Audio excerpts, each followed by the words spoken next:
There's a lot of talk about morality these days. People are wondering what's good, what's bad. Is there such a thing as right or wrong? Or are these concepts totally made up? And they're not coming to a lot of explanations. But today I'm going to be talking about one particular philosopher who did have an answer to these questions, and that would be St. Thomas Aquinas. Now, Aquinas was a proponent of what's called a natural law moral theory, and I'm hoping that by the end of this video, you'll start to get a sense of why natural law ethics should perhaps still have a place at the table of ethical discussions today. But before I get into that, I want to emphasize the fact that while I'm going to be calling this Aquinas' moral theory, it's not at all unique to him. In fact, the basis of natural law ethics goes all the way back to Plato and Aristotle, 1600 years before Aquinas' time.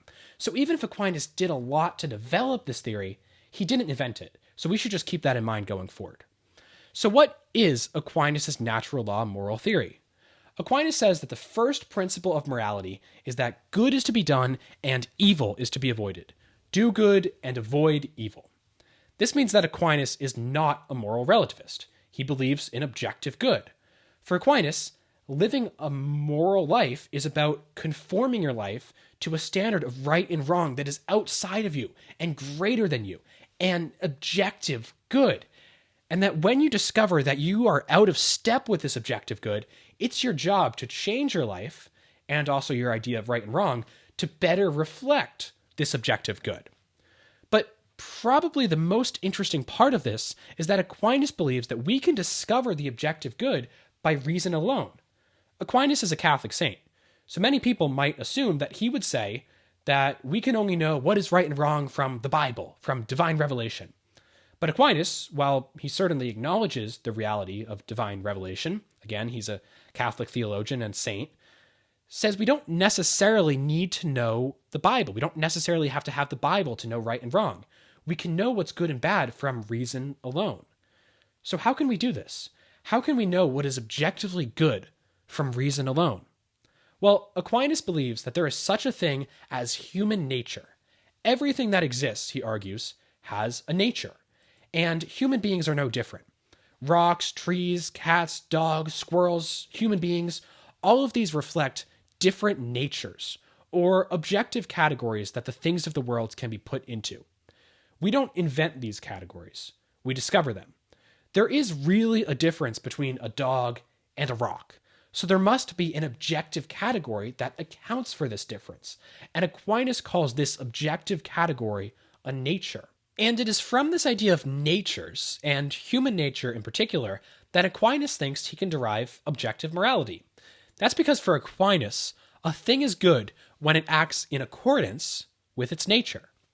You see, Aquinas argues that there are certain duties that everything has to have in virtue of its nature. To be clear, I'm not necessarily talking about moral duties here, because everything, not just human beings, has these duties. Whatever has a nature has a kind of duty to do those things which are most distinctive of its nature. The reason for this is that a thing most has being, or is most alive, when it's doing those things that reveal its nature. And when a thing is alive, it's good. A dog, for example, is most alive when it's doing dog-like things, chasing squirrels, playing fetch, barking at cats and cars and squirrels and literally everything else in existence. A tree, on the other hand, is most alive when it's doing tree things, growing upward, growing green leaves which photosynthesize and produce acorns. If a tree wasn't doing these things, it wouldn't be a good tree. It wouldn't be alive as what it's supposed to be, a tree. And even a rock is, in a sense, alive when it's doing rock-like things, including falling to the ground and staying there for years and years and years unless it's picked up, which is all that rocks can do. But why? Why should doing these rock-like things make a rock alive? Well, because the rock is fulfilling its nature. If rocks could be happy, a rock that gets to do these rock-like things all day would be the happiest rock of all. Same goes with trees or dogs. If they could be happy, these tree and dog-like things would be the things that make them happy, because they make them ontologically good. Because you see, Aquinas' point is that all of these things are actually more alive, more complete, more beingful, and more good when they're doing their duties and fulfilling their nature. Now, the same goes with human beings. We are most alive and most human when we are doing human-like things. The difference is that unlike the dog, or the tree, or the rock, we have the ability to choose whether we do those human things or not. Because we have free will. We could choose to do those things which fulfill our natures, or we could choose not to. And here's where these natural duties become moral duties. Morality is just us choosing to do those things that increase our humanness, those duties that we have in virtue of our natures as human beings. By doing human-like things, we become more alive and more complete, and therefore, more good. So if we choose to do something which is not fitting for human nature, we do evil. And if we choose to do something that is fitting for human nature, we do good. And since morality, like we said earlier, is all about doing good and avoiding evil, we ought, morally speaking, to do those things which are fitting to our natures, which fulfill our natures, and increase our ontological goodness. So how do we know that what we're doing is fitting for human nature? Well, same way we know what's fitting for any kind of nature. We study the thing and look at what its distinctive powers are and what those powers are ordered towards. And when we know what a thing is ordered towards, we can know that a human being ought to act toward that end that it's ordered towards and not against it. To take an example, one distinctive feature of man is his social nature. Man is by nature a social animal. That means that he ought not to act against society, because if he did that, he would be acting against his social nature. He has a duty to respect society. From this principle, we can derive a lot of moral duties, ranging from the duty to be nice to your next door neighbor, to the duty to not rob a bank, or not commit other large-scale crimes against society. And you can pull other duties from other parts of human nature as well.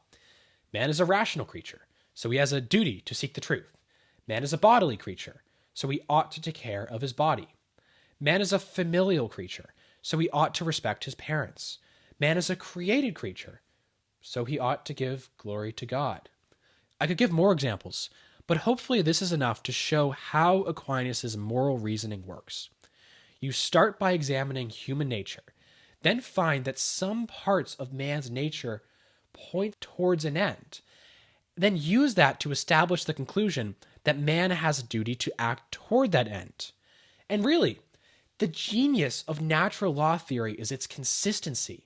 Not only can it provide a logical basis for grounding right and wrong, but the conclusions we get from natural law theory correspond much closer to our natural human moral inclinations than most moral theories. I'll probably be covering that topic more in the future, but I'm hoping that this video has given you at least a taste for why that might be. And if it has, I hope you'll consider liking this video, as well as subscribing to my channel, both to keep me afloat, and also to keep you notified when a new video comes out. Thanks for watching, and God bless.